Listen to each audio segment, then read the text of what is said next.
up, guys? It's Drew back from the Money Is Show, and I got a good friend of mine today on the show, someone I want you guys to meet for two reasons. A, he's an incredible developer, and you guys know my background starts inside of real estate, and he's really big into real estate here in the local area. And number two, he's got some other cool stuff he's working on that eventually I'm going to try to pull as much as I can from him, and then you guys stay tuned because there's going to be some cool stuff that a lot of you are going to want to be involved in with some stuff he's working on now. His name is Steve Black. And from Black Properties, he's got over 1,500 units under development right now. And uniquely, I told you guys in the stories as well that I was doing, is unlike most developers out there, ourselves included, is that he buys and holds. And a lot of developers buy and sell, and he's actually a true blue developer that then holds on to it, which is a unique strategy. We're going to talk about it. He actually brought in some projects, and he's got some blueprints as well. So we'll dive in today with Steve Black from Black Properties. Steve, thanks for being on the show, man.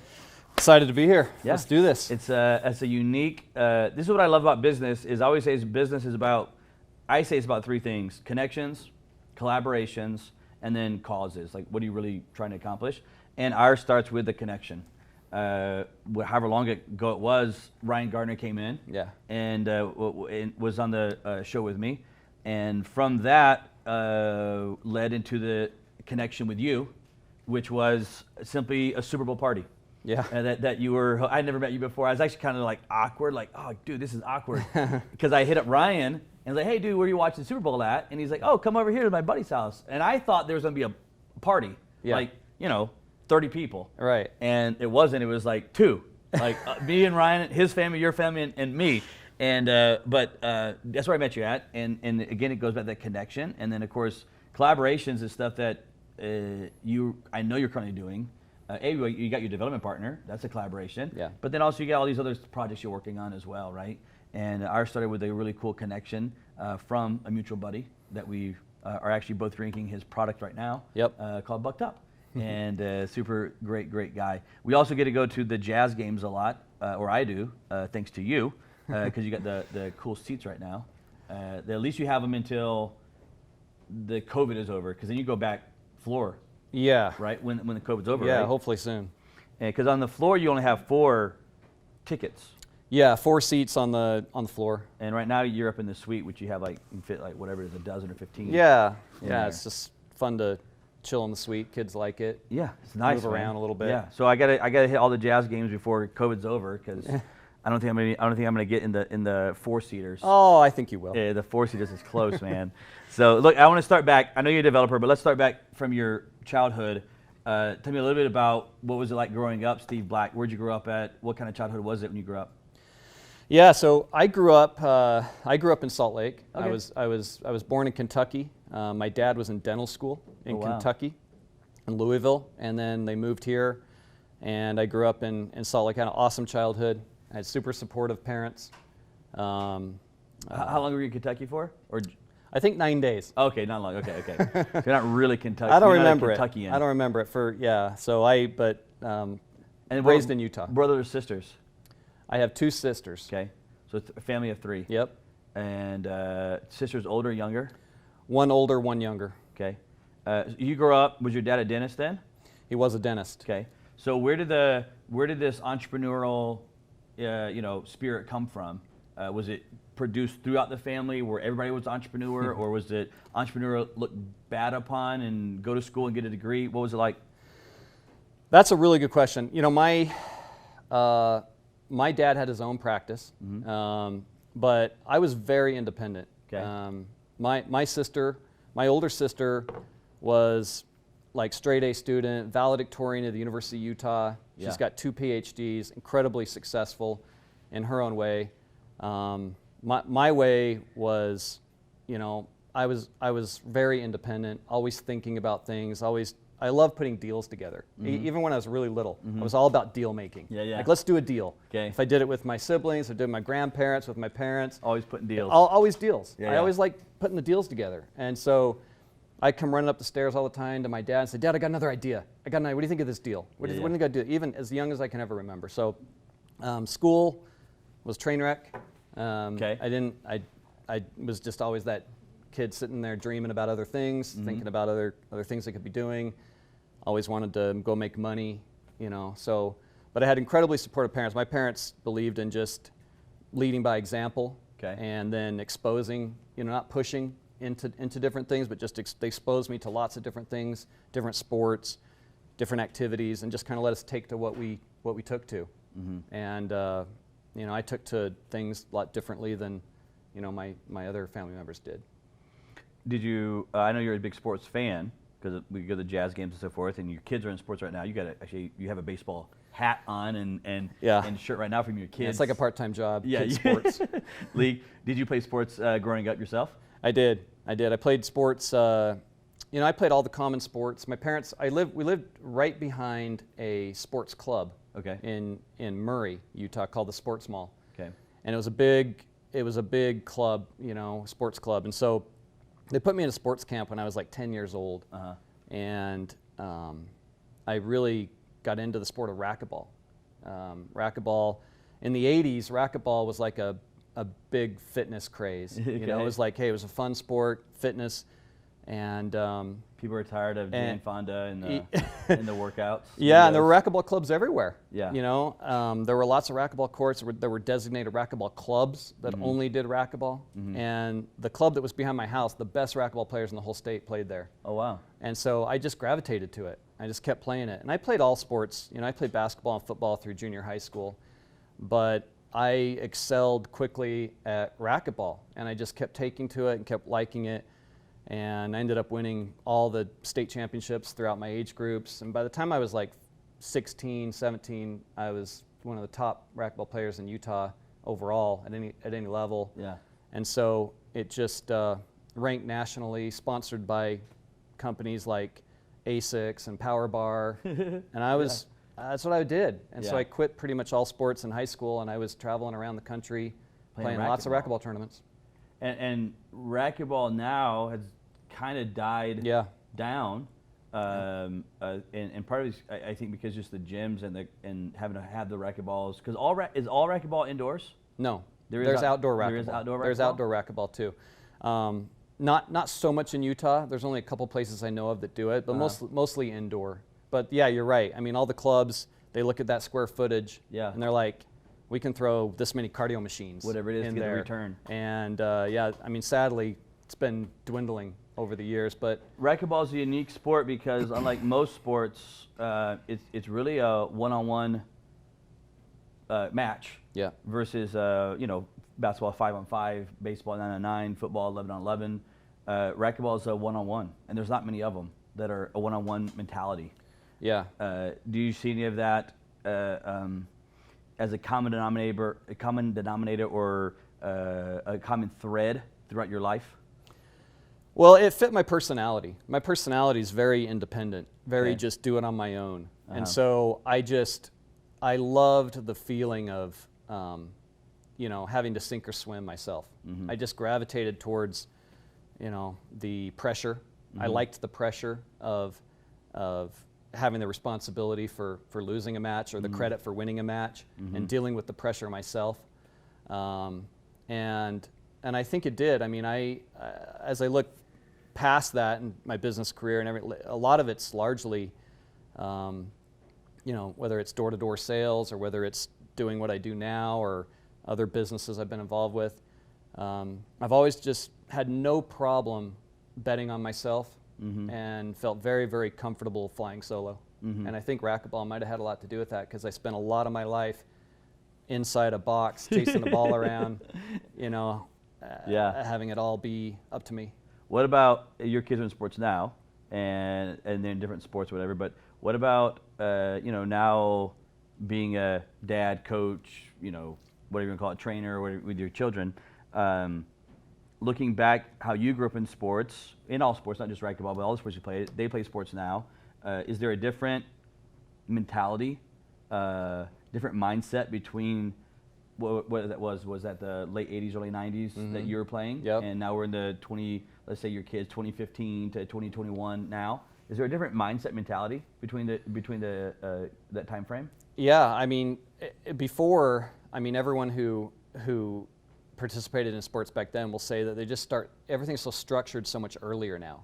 There's so much more organization and so much more focusing and even pressure to specialize in a certain sport early. You know, you'll find coaches these days that are like, by 12 years old, you need to figure out, are you playing this sport or other sports? If you're playing other sports, we don't want you.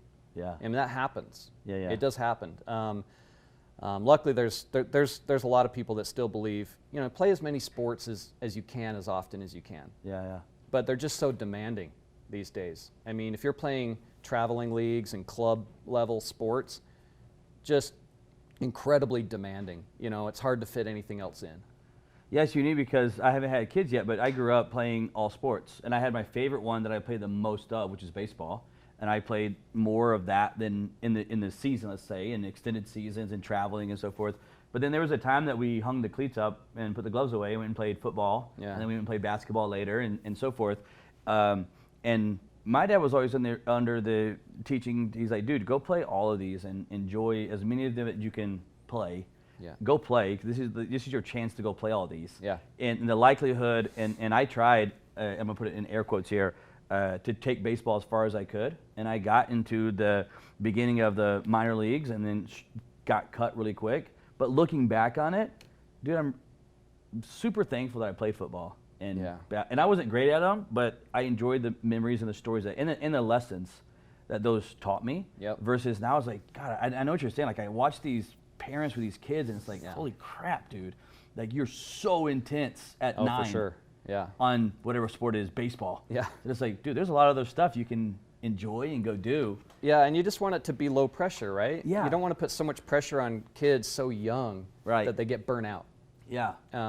And you just want them to enjoy it. You want them to enjoy their teammates, have great experiences, and that's really what I want. Yeah. You know, I'm a really competitive guy. Sure. I want to win Sure. more than anybody, but I also don't want to win and the have it be a cost. negative have it be a negative experience and dragging them along. Mm-hmm. You know, you just want them you want them to have good things to look back on.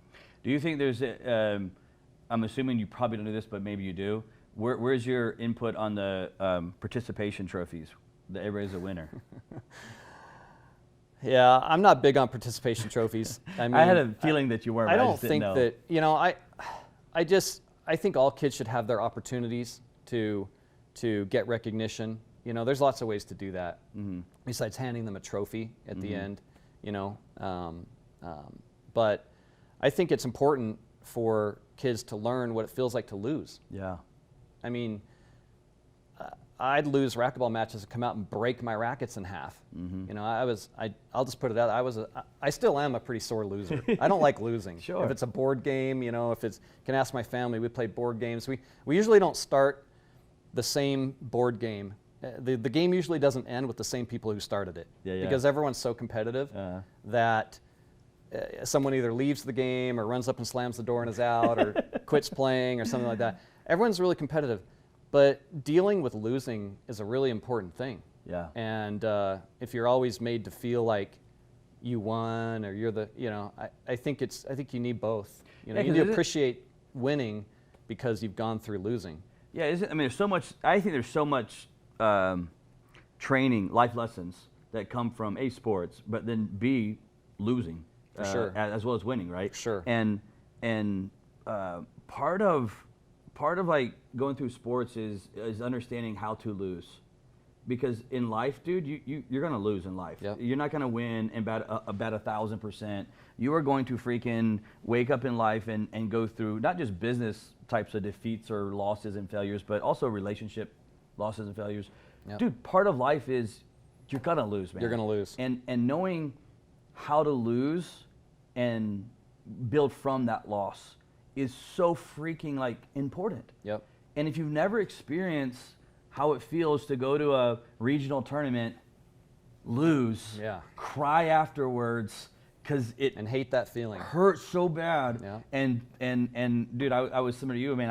I remember losing in sports and throwing my glove and my hat and ripping my jersey off, like just so frustrated. Yep. But it's also what losing where, you know, you were still a good sport to the team about it and Yeah. you weren't trying to Yeah. pick a fight with them right. afterwards. But also then learn, okay, what do we do? And then how do we get better? so we don't go through that again. Yeah. Right? It's what pushes you to get better. Absolutely. You have to hate losing almost more than you like winning. Yeah. And it's like, you just have to hate that feeling so bad that you don't want to feel it again. Yeah. And that pushes you to win. And if we take that away from kids by just saying we're all winners, I think long term it's going to come back and bite a bunch of people in the butt.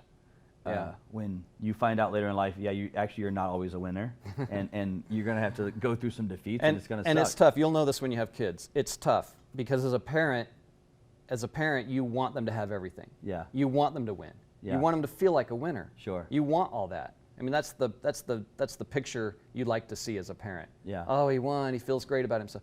But it's tough sometimes to also remember that dealing with those emotions, dealing with those problems and setbacks is a big part of it's going to pay dividends for them, not only in the sport but in later in life. Yeah. It's just the way it is. Let's move to your entrepreneurship. So you play racquetball all the way through, go to college on racquetball scholarship, Yeah. play racquetball all through college. What did you get your degree in? So that's a good one. I went to college. I got a scholarship from the United States Racquetball Association. So you apply, and I got a scholarship from them, and I could pick where I wanted to go to school, and they paid for it. Wow. And they gave 4 of them out a year, and I got one of those. Wow. So I ended up going to BYU and winning some national championships there with our racquetball team there. And I think that racquetball's paid. That's why I said at the beginning, racquetball has paid so many dividends for Yeah. me. It's a sport that some people think are dying. Some people, is it a sport, or haven't even heard of a pro tour of racquetball? But it does exist. But I focused really hard on racquetball, and it got me into college. It got me a lot of places. When you left college, did you go straight into entrepreneurship, or did you go get a job first? Okay, so when I got back from my mission for my church, I, like most people around here, went and sold door to door. Like, that's the way to make money, right? Yeah. That's the way to make money. So just like most, entrepreneurial, business-minded people that come back from missions, they want to go make money. So I went and did that. I went and sold pest control. Okay. So while I was in school, I did pest control. And the very first year I did it, I sold for a company in Arizona called Truly Nolan Pest Control. And that's the name of the guy who started the company. Truly Nolan? Truly Nolan. That's his name. Yeah, it's his name. It's a weird name, but it gets even weirder when you find out his daughter was named Sincerely. Oh, no. And he had a son that he named Really. Wow. And you don't believe it until you're on the door selling it, and you knock on someone's door, and you're like, hey, I'm with Truly Nolan Pest Control. And they say, yeah, I go golfing with Really all the time. And he named his final son, True Spider Luke Nolan. So anyway, we drove around these mouse cars. They had little Geo Metros that were dressed up like they had ears on them. Oh, when you no. go 25 miles an hour, the ears would flip. Yeah. And mouse tails coming out the back of them. And anyway, we drove those around. Probably not. Did not make picking up girls easy. No. Pulled up in a mouse car. Yeah, and it was in Phoenix, Arizona, so it was super hot. And but that was my first real, introduction to direct sales. Yeah. And I again learned I liked the feeling of being on my own. Yeah, that's another one. That's right. You were on your own there, right? I liked the feeling of being out there on the doors, total commission. Mm-hmm. I just sort of gravitated to that and ended up doing real well, and then ended up managing pest control offices through college, and that led me to some of the business relationships that really got me going in my business career. Yeah. On the door-to-door side, I did quite a bit of door-to-door as well, and a lot of guys that I know did door-to-door. And it's amazing how much door-to-door teaches you without you knowing that it's teaching you. Yeah. Like, you're not saying, I'm doing this, at that moment you're focused on how many doors I got to knock on to be able to make the sale or deal, and you're adding up your commissions and so forth. But man, there's so much training in door-to-door sales that takes place that you will use later off in your career, like sure. Guaranteed. Absolutely. You're going to use some of that stuff. And I have found so many successful people that had their starts in door-to-door No type doubt. of stuff. No doubt at all. I mean, if you can make it in door to door, you're going to be fine. Yeah. If- You'll be fine. You're going to be fine because you can always sell. Right. It's really, really difficult. I mean, so many people go try it and they drop out, and it is really, really, really hard. But when I used to go train pest control offices after that, I would always tell them, I'm like, look, you guys know the manuals, you know the information. I don't care about any of that. Yeah. You need to think of every reason why somebody likes you. Okay? Think about your friends, your family, your associates. Think of every good quality you have and every reason somebody likes you. And then Okay. go get on the doors and put that out there in front of that person. Because as soon as the person you're talking to feels comfortable with you and Yeah. likes you, Yeah. it's over. Uh-huh. It's over. You can ramble on through the description of the service or the product you're selling and mess it up and everything like that. But if they feel comfortable with you, you're going to get it. Sales is all about relationships and feeling comfortable with the person you're talking to so Yeah. that they want to do the deal. And then Yeah. you just fill in the blanks with all the information, right? The details of the product.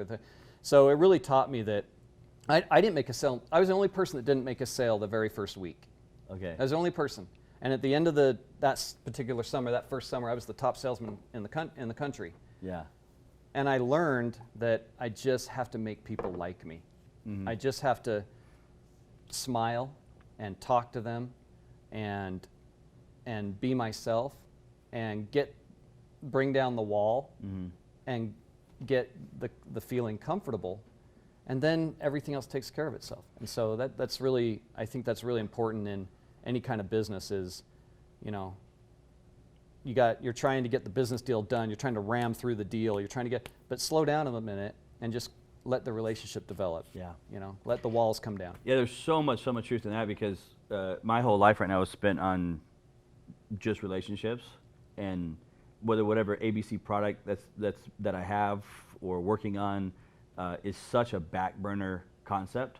Where when I used to door to door, like you said, like out of the gate, it was like, oh, hey, here I have this ABC. Like I was trying to get to let's say the benefits and features ASAP Yeah. of why if you put this new security system in, you will sleep great at night, right? Yep. And it's like, dude, this guy doesn't even know, could not even tell me what my name is because I went through that so fast, Yeah. And so much of business is, again, I use the word connections, relationships. So much of it is relationships. And if you miss that point on business, you're going to struggle mightily Yep. in business because people want to do business with people that they can relate to, that they enjoy being around, that they like. 100%. And if you can't understand how to create that, and all you are is a numbers guy or a deal guy, you're going to get left out eventually because people just want to do business with people that they enjoy, especially once you have money. For sure. For sure. Life's too short to not have good partners. Yeah. That's what I say a lot. Yeah. It's just too short. And when you're doing deals, a deal may look really, really good on paper, but Yeah. then you're always going to get to the point where you start thinking about everything else. Can I trust this person? Is this going to work out? What happens if we run into trouble? How's this person going to react if we run into some adversity? How's this person under pressure? All those things come into play, and those are unknowns. If you go into business deals with people you don't know, Yeah. you don't know how they're going to behave Right. in different circumstances. But it makes it a lot easier to do deals when you do already have a relationship, that you've been through some rough water with somebody already, and you know how you guys handled it. Because you're going to have issues. Yeah. There's always issues with different businesses or Always. different deals. So, is this someone I can work through things with? Can we get through it, and can we help each other in those times, or is it going to blow it all up? So I think it is. Relationships are huge. Yeah. What made you leave your entrepreneurship, sales, lead gen, and get into development? Where was the transfer there? Yeah. So what happened is, so I did the pest control sales and the management, like I said, and that led to I was asked to join a direct sales company, and when I joined that, I I had just all kinds of relationships that came from the people that I worked with. You know, that we had an office building on State Street in Orem, Utah, that had, you know, probably a dozen local, really successful entrepreneurs that some of them Yeah. you know, guys like Sean Clark, you know, That he guys like deals with right now. yeah, and He was here 2 days ago. yeah, and so Ryan, wasn't Ryan over there? Ryan was over there. Yeah. There. A lot of guys were in this office, and they did different businesses. We worked with each other. Some worked with, some didn't, and there were so many relationships formed during that time that we just went on a good string of direct sales businesses, Yeah. and it led to the lead generation. So for over a decade, I started a lead generation company, and we provided leads for mortgage companies, insurance companies, home security, so during that time, I had a piece of property down in Salt Lake. So in Salt Lake, there was a piece of property there that I'd had for a long time, and everyone started talking about apartments. Yeah. And we had just had a successful exit from the lead gen company with the company that was our largest vendor. And everyone started talking about apartments and how, you know, apartments are big. And I was like, wow. And then people started calling me saying this location in Salt Lake would be great for apartments. So I started figuring out, I got to dive in and figure out how this apartment game works and how the business is. So I spent about a year just absolutely finding out everything you can about developing apartments. I talked to bankers, I talked to market study guys, appraisers, all kinds of developers. I looked at all kinds of deals, and I just said, you know what, this is an opportunity. This is one of those opportunities in life. I've got to make the right choice. I've got to do this right. And so I then started trying to get other people on the block, other pieces of property to sell to me. And so I got one, and then I got another one, and then I got door-to-door sales again. I went back, literally. It was literal door-to-door sales, but Yeah. trying to get them to sell me their land and increase the site. Yeah. And so we did it. And eventually I got a site put together that was pretty amazing, you know, and then, you know, you go as far as you can go, where I don't know how to build one of these things, Right, sure. you know, but I'm understanding now how they work. I'm understanding the financials of them. I'm understanding what I can do and what I can't do. Right. And so I spent a long time just searching for the perfect partner who knew how to build an apartment building and help us get financing and stuff like that. And I eventually found that partner. And when I did, we went and built this project down in downtown Salt Lake called Block 44, 220 unit apartment building, right in a perfect location, downtown Salt Lake. And that's really how it got started, just a big, deep plunge into a big multifamily apartment project. Yeah, because most people in real estate start off with a single family or a duplex rental Yeah. property. Yep. And you went from like 0 to 100 unit, or I think it was 100 unit, you said? 200 unit apartment complex. Yeah. That's a massive swing Yeah. for your first deal. Yeah, it was just, you know, we've talked about this before.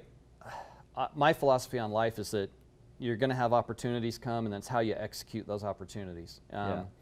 You know, and there's some risk involved in that. So you see an opportunity, you evaluate wow, is this something I should try to do? And then what's the risk? And in this case, there was quite a bit of risk. You know, it's kind of like taking everything I had done up to that point and deciding to go all in on this.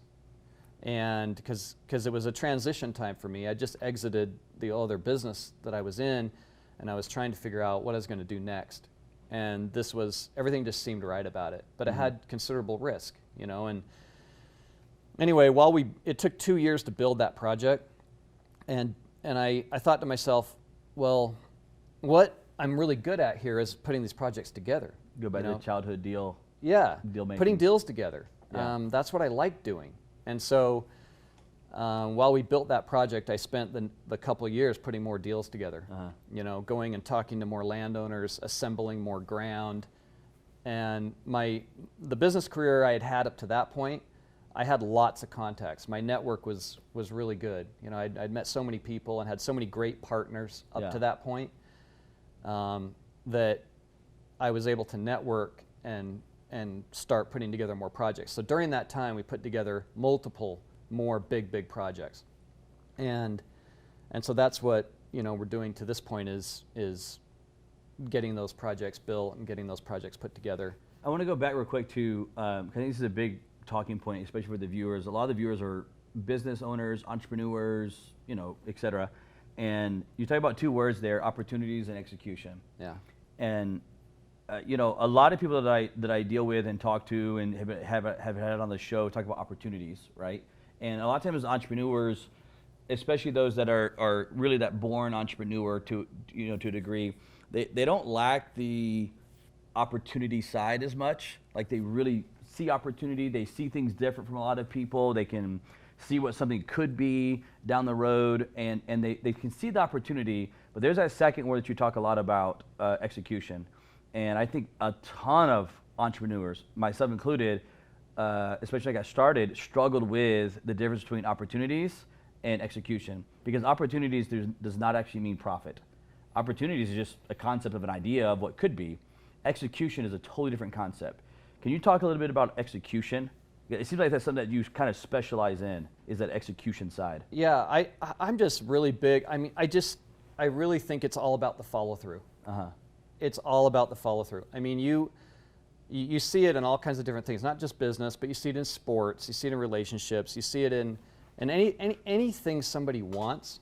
It's I always say everyone can get it. Like if we sit down and look at an apartment pro forma, you know, in a short amount of time, you're going to get it. Right. You're going to understand the numbers and be like, oh, this is why you're doing this. I see the number. I see what this is doing. And it's the same thing with sports. It's like, oh, if I do X, Y, and Z, I'm going to get better. These are the things I need to do to get to the next level in a sport. Or if I do these things, my marriage is going to be better. Yeah. But the hard part is that great feeling that you have at the beginning of doing something and all those exciting goals and the end result, it just gets really hard when you start running into problems. Because you're going to run into them in everything. And it comes down to, I really believe it comes down to execution. It really comes down to the follow through. You know, how dedicated are you to following through with that goal and getting to it, you know, and pushing everything else aside. And I just think you have to wake up with an intense, burning desire to pivot and keep punching and do everything you have to do to get it. Because most people quit. Yeah. I really believe that. I really believe that when people run into trouble, it's really easy to quit. Right. And everyone's done it, you know, but when that's so when you say execution, you know, the old phrase, talk is cheap. Yeah. It's easy to talk about things. Right. It's easy to talk about how great this is if we do these things, but executing is the tough part. And if you are someone who can stick with it and follow through with what you're going to do, even on little things, you know, if I tell you I'm going to do something, I want you to learn that I'm going to do it. It's going to happen. Right.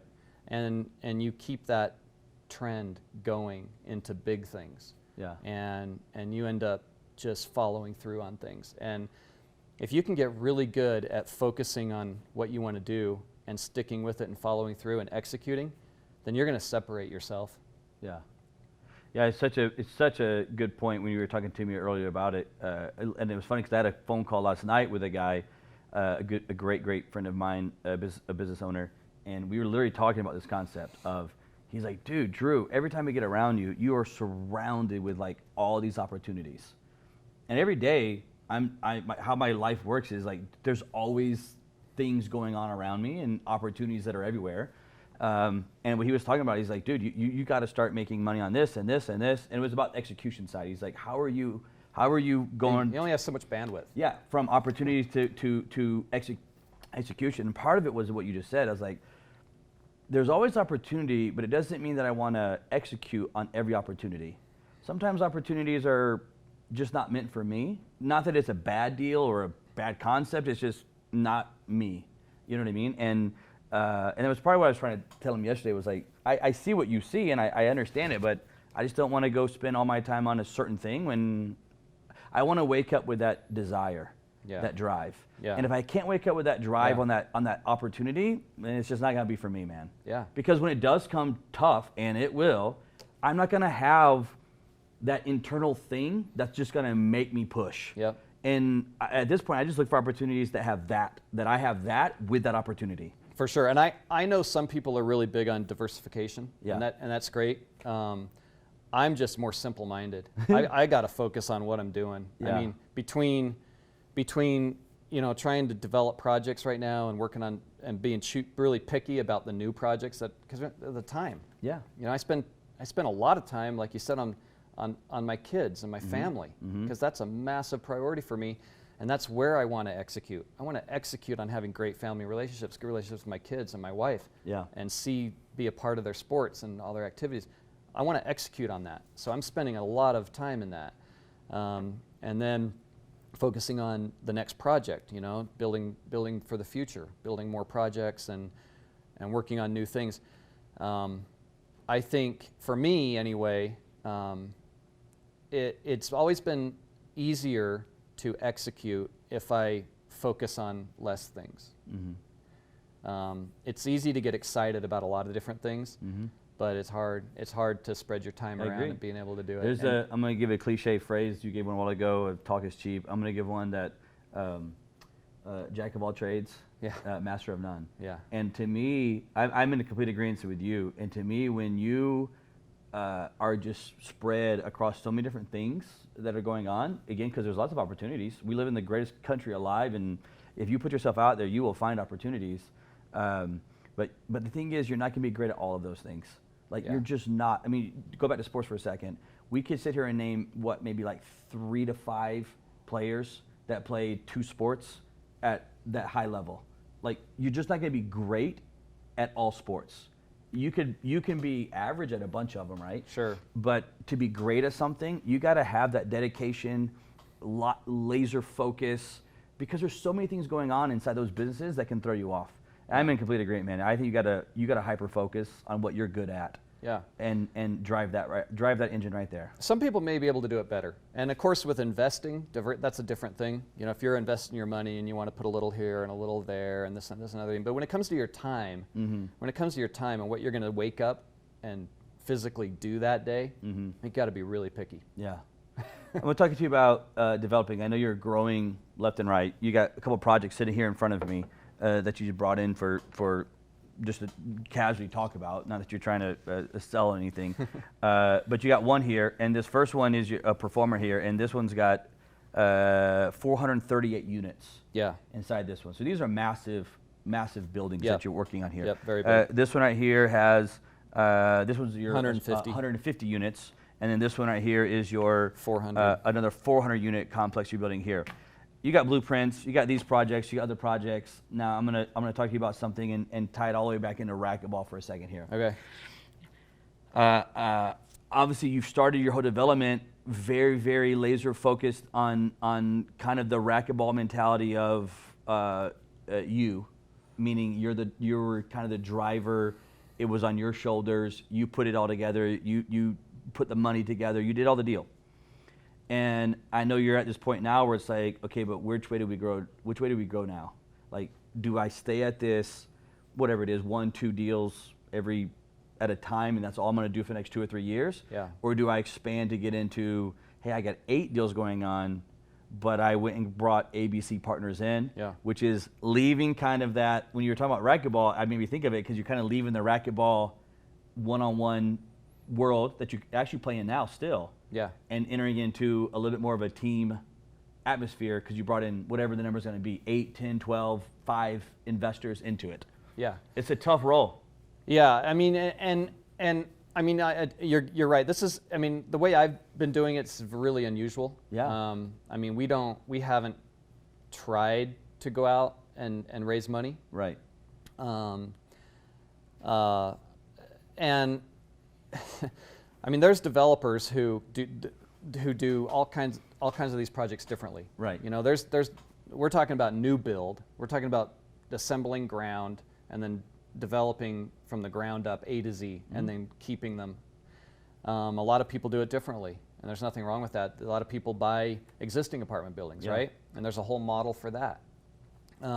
There's different ways to do these. Some people rely 100% on investor funds to go do these projects, and some people like us just bet on ourselves and put it all in. You know, we assemble a great site.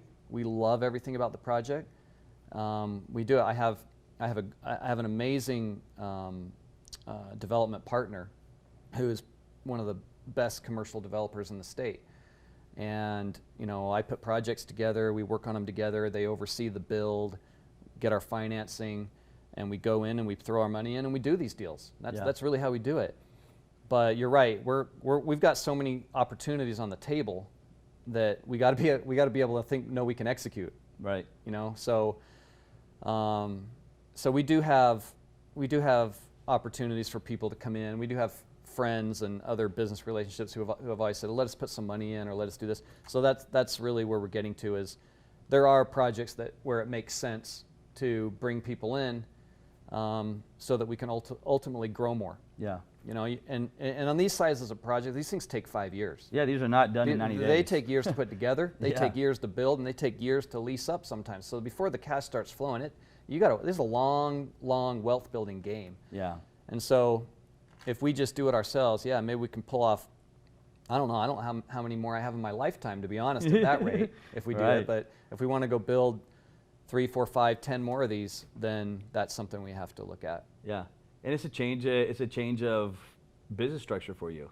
But I think your strong point is going back to execute. I think that is like your bread and butter and is execution, and knowing how to take an opportunity, take a 430 unit a complex and execute on it.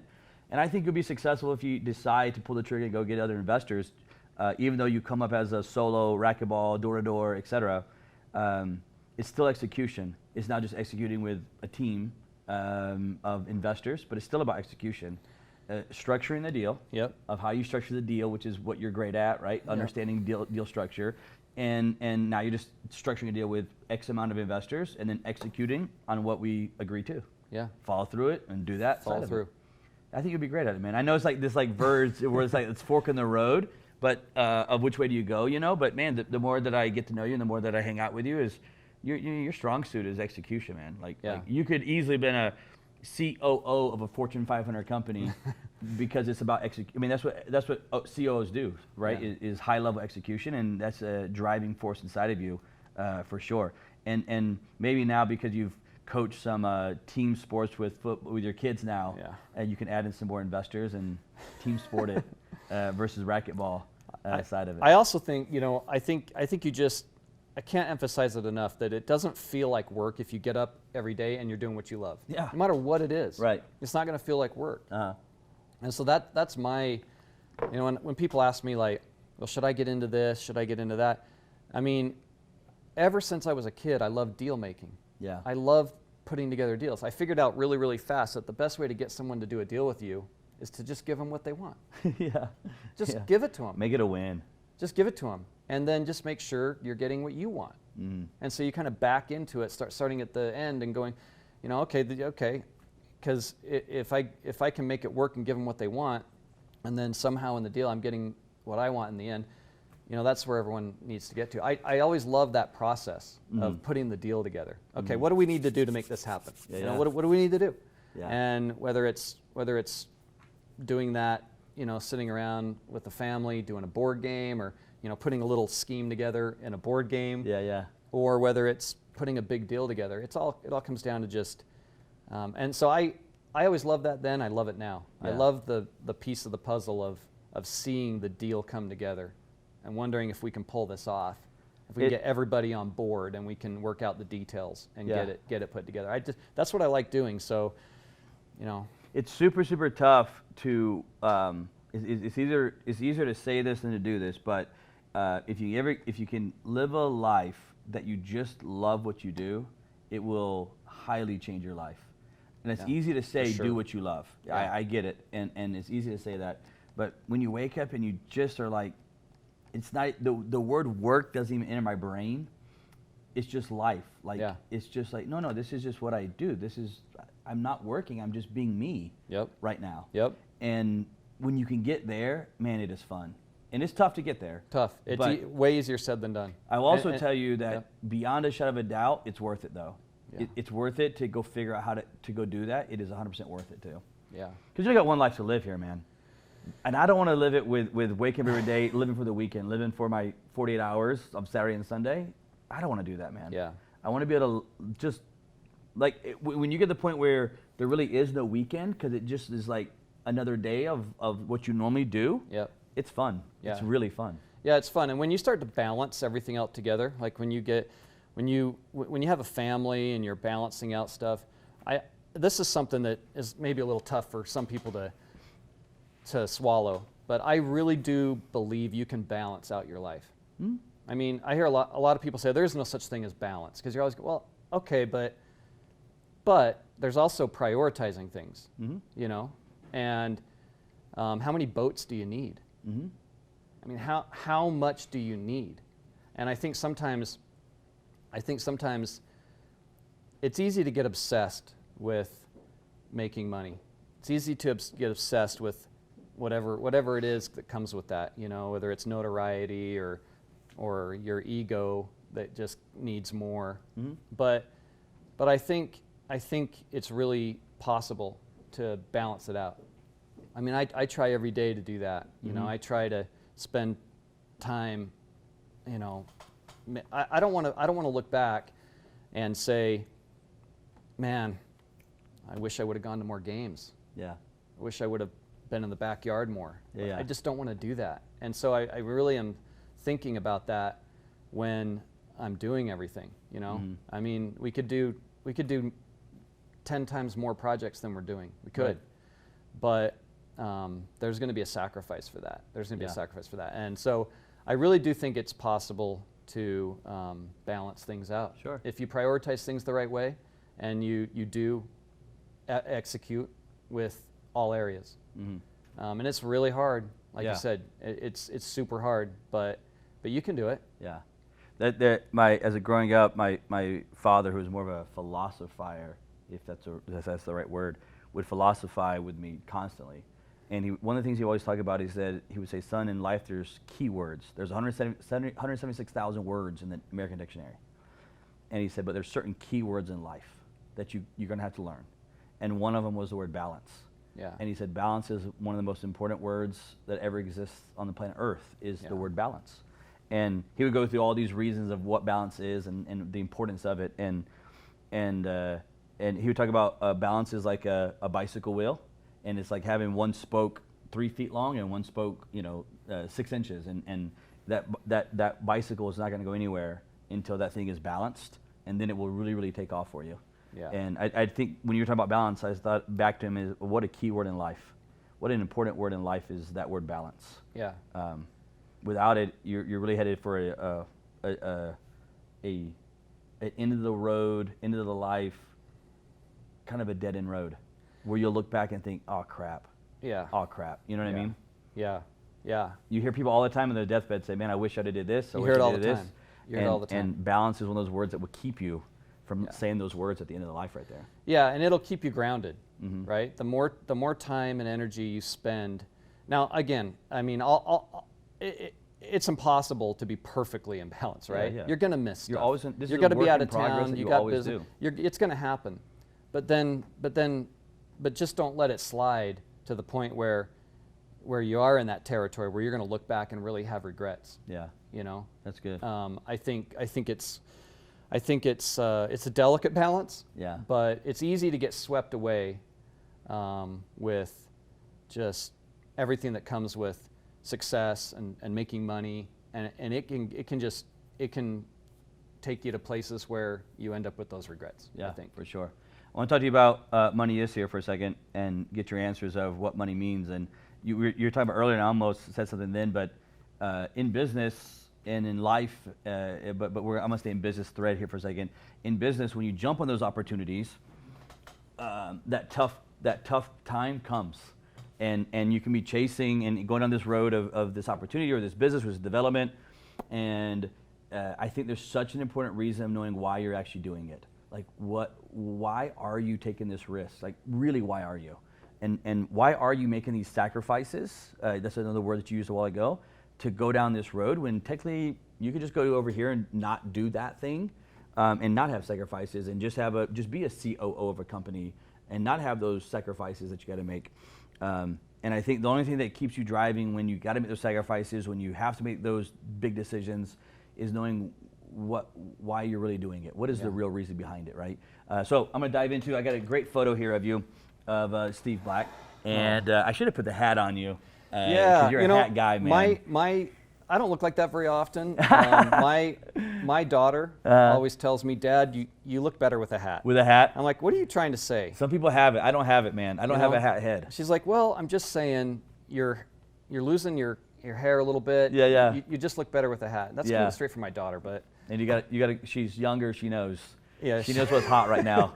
But that's good. And so we got money is here. I'm gonna have you put your answer right here, and then of course put the big John Hancock right here. Okay. And then me and you can talk about it. Get that ready for you. All right. There you go.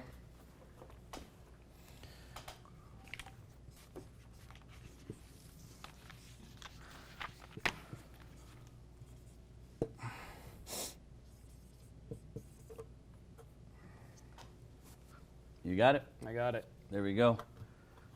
All right. It's a fitting word here for you.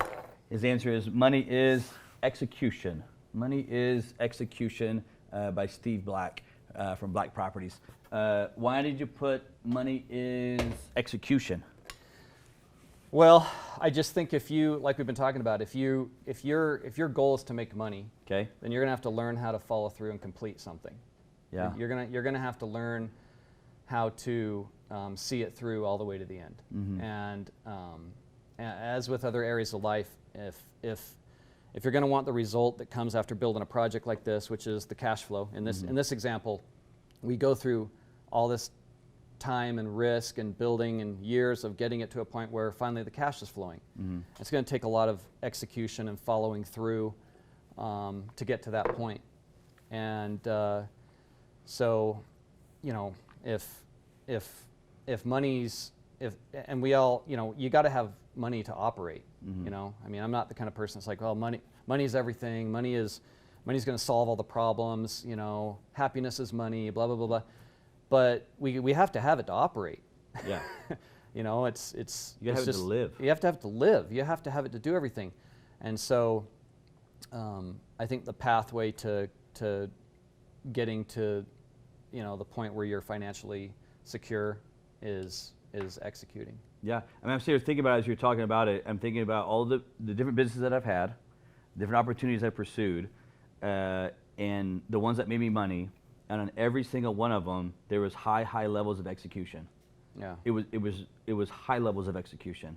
Not here's an idea, we threw it out there, and then it kind of magically became something. Yeah. It was like 10% thought, idea, opportunity, 90% execution of said thought, idea. Yeah, over and over. Yeah. Over and over. I mean, you're going to run into a roadblock. How fast do you get up and dust yourself off and go at it again? Yeah. And how many times can you do that before you've just had enough and you say, that's it? You know, like Shark Tank, Kevin O'Leary always says, you know, if you try something hard for 3 years and it ain't going, take it behind the barn and shoot it. Yeah. Right? And I get that. Yeah. There's that side of it too. Right. Where if it ain't there's a point where it's just not going anywhere. Yeah. Then you got to pivot. Mm-hmm. Maybe it's time to dump it. Mm-hmm. But if you still see the value in what you're doing, you believe in it, and you wake up with that energy and that fire, then you're just going to keep pushing. You get knocked down, you're going to get back up and keep pushing. You're going to keep pushing.